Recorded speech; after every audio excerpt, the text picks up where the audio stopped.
నమస్తే అండి. నమస్కారం. ఎలక్షన్స్ వస్తున్నాయి కదా! ఆంధ్రాకి సీఎంగా ఎవరు గెలవాలనుకున్నారు? చంద్రబాబా, జగన్? జగన్మోహన్ రెడ్డి గెలవాలనుకుంటున్నాను. ఎందుకండి?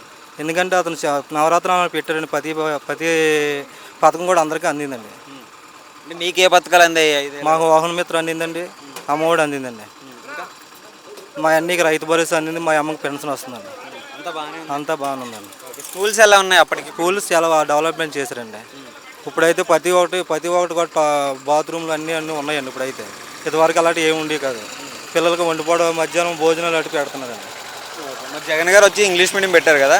ఒకవేళ చంద్రబాబు వస్తే ఇంగ్లీష్ మీడియం తీసేస్తామని అంటున్నారు. కరెక్ట్? మనకు తెలియదండి అంత అవకాశం. ఒకవేళ తీసేస్తే కరెక్టేనా? తీసైతే కరెక్ట్ కాదండి. ఇప్పుడు ఉన్నది అంతా ఎడ్యుకేషన్ ఇంగ్లీష్ మీడియం అండి. ప్రతి వాళ్ళు ఇంగ్లీష్ మీడియమే కావాలండి. ఓకే. ఇప్పుడు కోర్టు తీర్పిచ్చింది మొన్నటి వరకు ఆగిపోయిన పథకాలు మళ్ళీ ఇవ్వచ్చు అని చెప్పేసి ఎలా అనిపిస్తుంది మీకు? చాలా బాగుందండి. జగన్ గారు మళ్ళీ సీఎం కావాలని కోరుకుంటున్నాను. మరి జగన్ గారు సింగిల్గా వస్తున్నారు. చంద్రబాబు, పవన్ కళ్యాణ్, బీజేపీ 3 పార్టీలు కలిసి వస్తున్నాయి. ఎంతమంది కలిసి వస్తున్నా జగనే సీఎం అవుతాడండి. ఎందుకు అంత నమ్మకం? అంత నమ్మకం అంటే ఇచ్చిన పథకాలు అటువంటివండి. నవరత్న పథకాలు ప్రతి ఇంటికి ప్రతి ఒక్కరు కూడా లబ్ధి పొందారండి. సచివాలయాలు వాలంటీర్ వ్యవస్థ ఎలా ఉంది? వాలంటీర్లు ఇంటికి తెచ్చి 5 గంటలకు అలా పెన్షన్ ఇస్తున్నారండి. ఇదివరకు అది అలా కాదండి.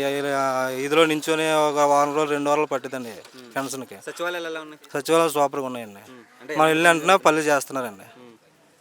ఇంతకు ముందు ఎలా ఉన్నాయి చంద్రబాబు? ఇంత ముందు జనమూల కమిటీలు అటు పెట్టేవారండి. అందులో వాళ్ళకి వచ్చి తప్ప మిగతా వాళ్ళకి వచ్చేవి కదండి.